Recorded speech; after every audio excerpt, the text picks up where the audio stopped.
The Global Energy Leaders Podcast, Episode 17. Welcome to the Global Energy Leaders Podcast, powered by R Squared Global.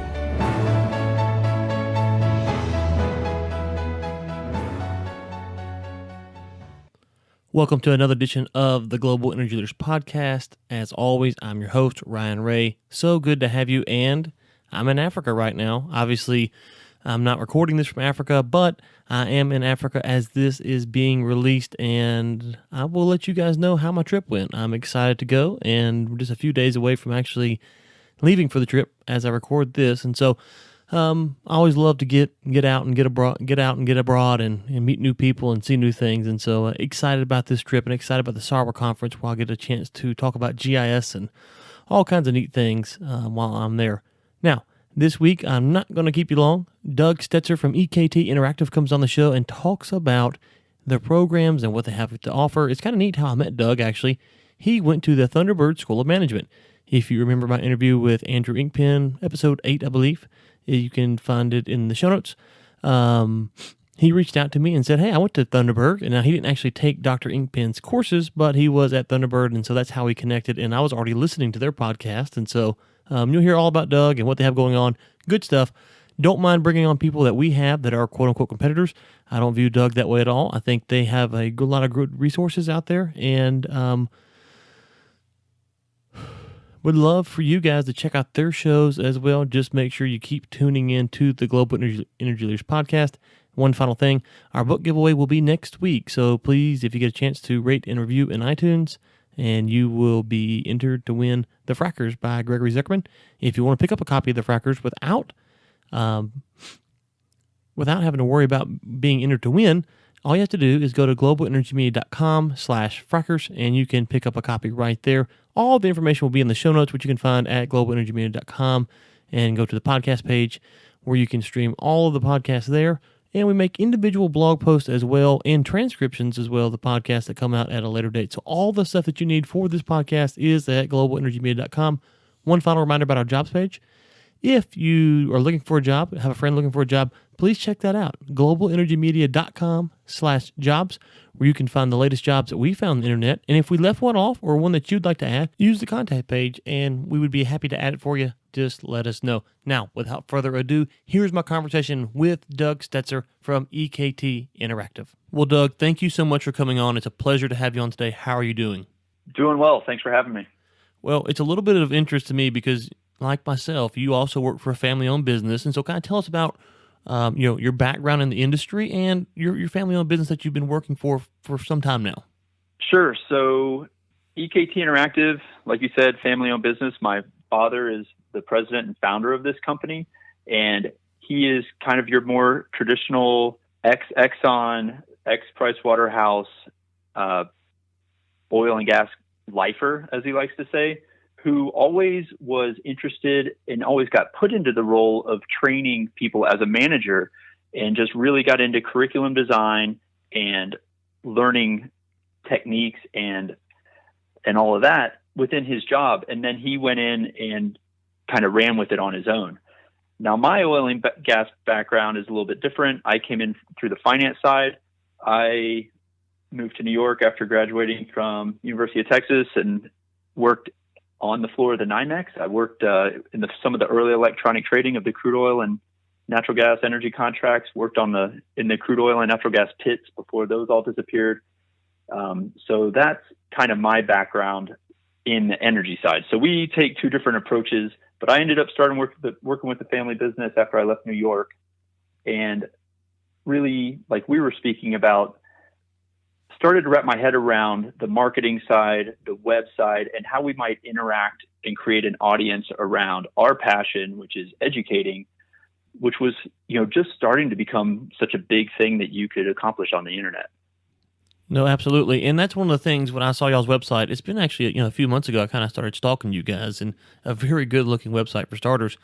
And you have a wide range of courses, and I actually signed up for one just so I could prep myself for this interview. And there's a lot of good content, even though I've been in the business for, I guess 12 years now. I'm still considered a young guy, but looking at the content for your Oil 101 class, which I believe is free, there's a lot of good content there. So what kind of where did this content come from, and where is it going in the future?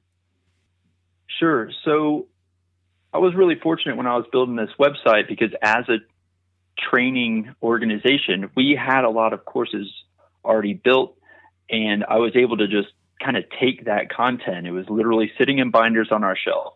It did need to be updated for the web, but start offering some of this tidbits of this knowledge and this information out to our online audience.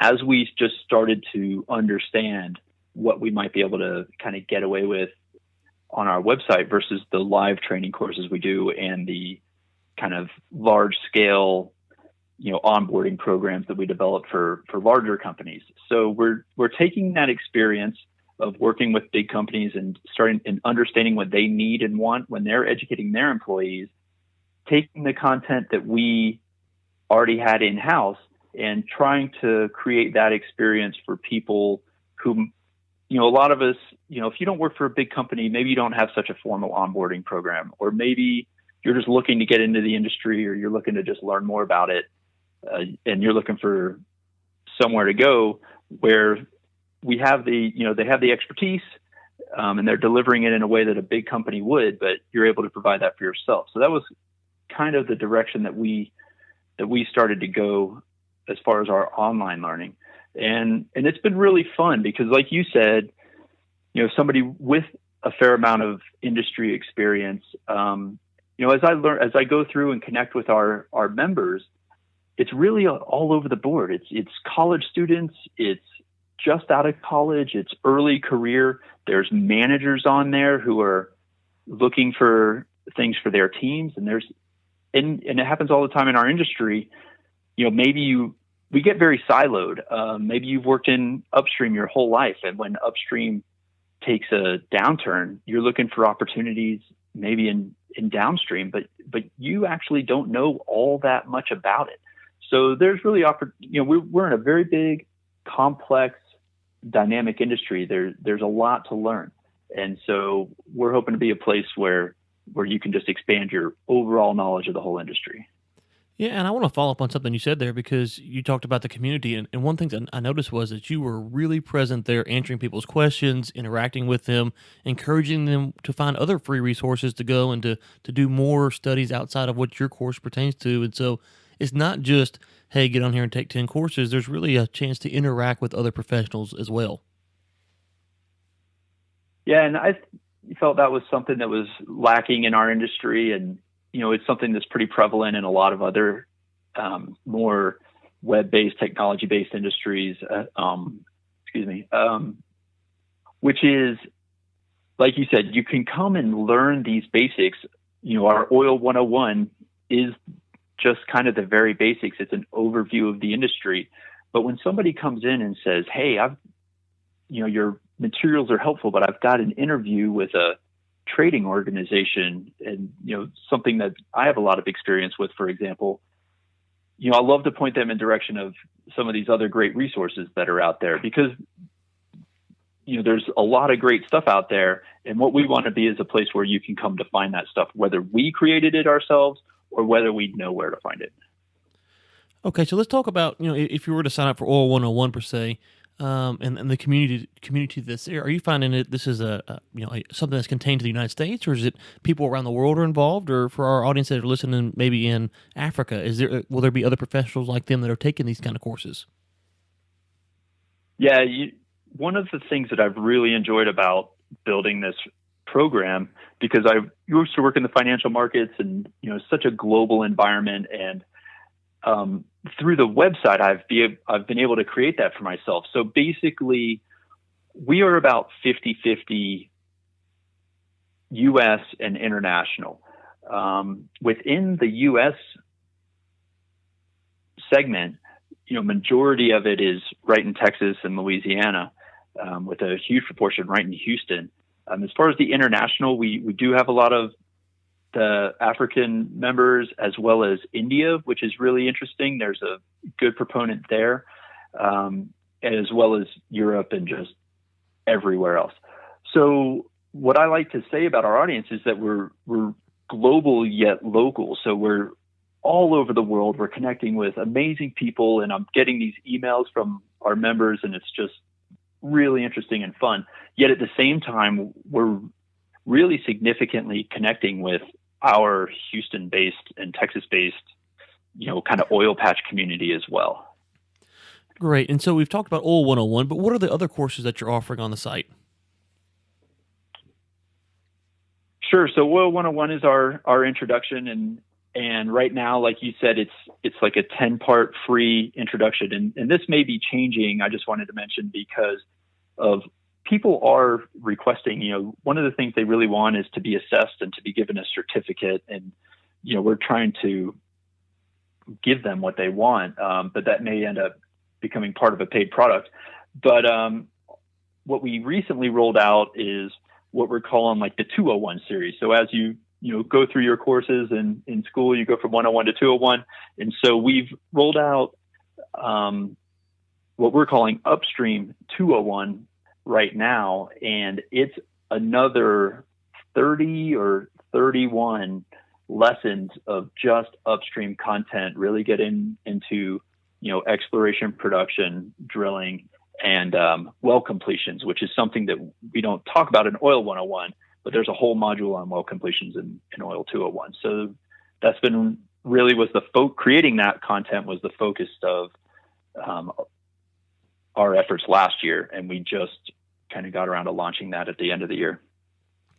Okay, great. And guys, we will link to their website and their courses in the show notes. And just so everybody knows, they have podcasts and they have ebooks. And so it's a combination of listening and reading, and you can kind of get it from a couple different formats. It's really, really good stuff. I want to transition now into where I'm really jealous of you at is your podcast network. You've got 6, 7, 8, 20 shows it seems like that you guys have. And I struggle to get one out. I'm trying to get to 2, but you guys, you really got it going on your podcast network. And I was listening to one just the other day with Joe Perino, and it was really well done. He was talking about refineries, and it was really smooth and high production quality. So what got y'all into the podcasting, and help me understand how to do it better?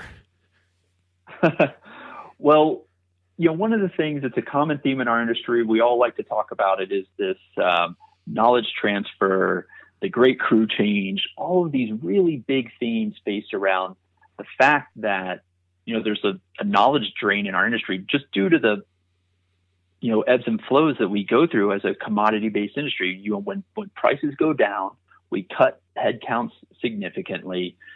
You really go to bare bones, and you lose these people. And we do it time and again, and only the biggest companies have the resources and wherewithal to try to kind of contain some of these brains and all of this experience. And in fact, even they do a really poor job at it. So it's something that a lot of people like to talk about, but not a lot of people really do anything about because it's difficult. It's difficult to get people to agree to be videotaped or recorded. It's difficult to get companies to allow some of their guys to talk in public forums about some of the things that they work with. For example, we would do a lot of work with the SPE, and you get some guy from a oil major who's got all the knowledge in the world, and they may not be allowed to kind of talk about everything they do. So one of the things that we have been able to do, and I have been pushing this, and one of the things I've learned is you gotta, don't ask anybody to do anything you won't do yourself, right? So I talked to, our company president, my father, and some of our really close associates who are just experts in their fields. They're passionate about the industry, and it really comes through when they interview. And I'm like, guys, we just need to put a microphone in front of you every time you go out to breakfast or lunch, right? So I started doing some of the podcasts that I have a background in, such as the oil prices podcast, because that's something I can speak to. That's where my experience is. And then we were able to pull together the Oil 101 podcast off of the materials that we offer in our course. Joe Perino, his podcast is amazing. He is just, again, the passion for the industry really comes through, and the knowledge.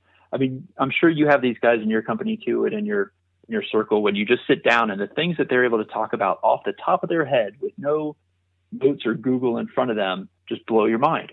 And so, we've been able to convince him that this podcast would be a fun idea, and he kind of took it and ran with it. And I think it's been amazing.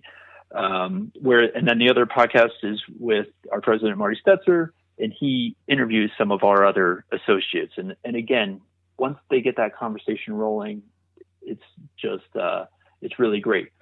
And so one of the things that we're trying to offer out there is that if people want to have a podcast and they're in our industry, but they're either scared of the back, they don't have their own website, they don't have the infrastructure that they need.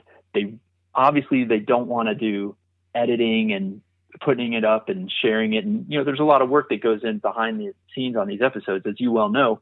So what we've offered is to do all of that for them, and they can host their podcast with us, and we'll make, our goal is to make them look good. Like, we want to make them look and sound good and have a really amazing resource that they can then go share with their network. And so that's what we're doing with, for example, Joe, and also a group that just signed up with us, the Commodity Research Group. And I don't know if you have a chance to listen to this. It's two guys who I used to work with up in New York. They were around when the crude oil and heating oil and, gasoline futures contracts were formed. They went around to companies explaining how these contracts would work and how they could use them in hedging programs. I mean, it's like listening to two baseball announcers talk about the markets. They've literally been sitting next to each other for 25 years talking about the markets, and now they're recording it, and it's great. So that's how we're building the network, and we hope it grows and becomes a 1-2 punch. So the course is kind of this evergreen content, the stuff that gives you the fundamentals of what you need to know to even understand what these guys are talking about. And then the podcasts are how we will bring topical, recent events, all of the things that you need to know to kind of stay on top of what's going on right now with, these real experts bringing their knowledge right to you. So that's the 1-2 punch we're going for. And y'all are doing a great job at it. Just on behalf of the world, thank Joe for his podcast there. It does. It sounds like he's got a cup of coffee and there's some young lad sitting on the other side of the table and he's just kind of informing this guy of life. It's so well done, and I'm sure there's as we both know, there's a lot more that goes into it, editing and mistakes and scripts and all that stuff, but he does so well that it just sounds like he's just sitting there telling someone a story. And so I did see the commodity research one come out. It is on my list to listen to hopefully the next few weeks. I hadn't got a chance to get around to it. But what you talked about with the 1-2 punch, I want to kind of back up here just for a second, and we're talking offline, and let's kind of bring this discussion online now, is as we go forward, and you've touched on it a little bit from a different perspective, is that there's this big change that's coming in the industry, and all the older generations retiring, there's this new generation. But the big thing I think that we both want to encourage people to do is get into a mindset of continuous learning. And so they're always learning, and you guys are trying to form that kind of network with the podcast and with the online training. And so as we go forward, just stress the importance and explain why for you guys it's so important for people to continue to learn, even if they have a degree or a master's degree, even that there's a sense in which they always need to be learning. Sure. And this is really becoming more of a common theme, really, of everywhere you go and in every industry. And, more people are reading about it all the time. So it's not something I think you have to really explain too much, except for the fact that when you look at statistics about how many people actually read a book every year, or how many people just focus on learning something new every year, the percentages are really amazingly small. And here we are, the world is changing quickly. There's a lot of opportunities out there, but they're shifting. We're less in a world where you're likely to get a job either out of high school or college and keep that job for your entire career. And so, it's really on you to be your best career management officer, right? And your own human resource developer. And However, we are lucky in the sense that, these resources are available to us more than ever. You used to have to head down to the library and dig through the card catalog, right? So the idea, though, like you mentioned with just continuous learning, is that, you want to be the most educated guy on your team. To me, that's the best career insurance you can have. The most knowledgeable person on your team, along with hard work and everything else that goes along with it. But, you're constantly trying to improve your understanding of the industry that you have chosen, or perhaps accidentally ended up in. We were speaking about this, like you said, offline a little bit, the idea that oil and gas is such a huge industry, so pervasive, that people end up in it by accident. Whether you are working for a piping company, but all of your sales are going into oil and gas, well, then you better understand what your customer needs and what his pain points are and what his motivations are and how you can really help them.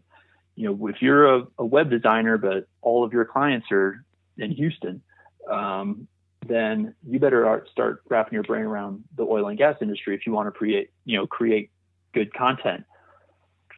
Accounting, finance people, it's just everybody is in there. And if you want to talk the talk, it's on you to kind of start gaining that knowledge. And, your manager might not be the right person for that job. They're busy managing. I think that's where it falls a lot. There's not formal training. They say, hey, get the new hire up to speed. And the boss just, hands you a couple of PDFs or says, read this. So it's on you. And then even, I kind of mentioned this earlier, when we come through downturns, we're in a cyclical business. Opportunities diminish in one area, but maybe they pop up in another. I mean, the boom in petrochemicals, for example, is leading to all sorts of new opportunities all along the Gulf Coast. I mean, billions of investment. But, if you want to unlock those opportunities, then you need to get out there and build your knowledge.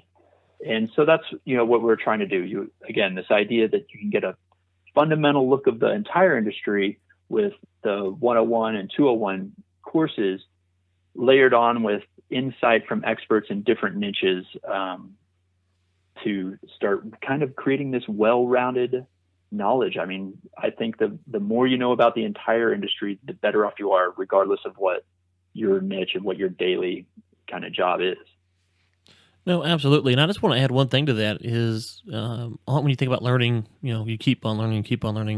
There's a couple things that I always hear people say is, I don't have time. Well, that's usually a lie. I mean, it is. There's, you can listen to audiobooks coming in to and from work. You can, read at different times. You can turn the Netflix off. There's usually time to do learning. And so, especially with a course like yours right now, where you have an opportunity to take advantage of something free.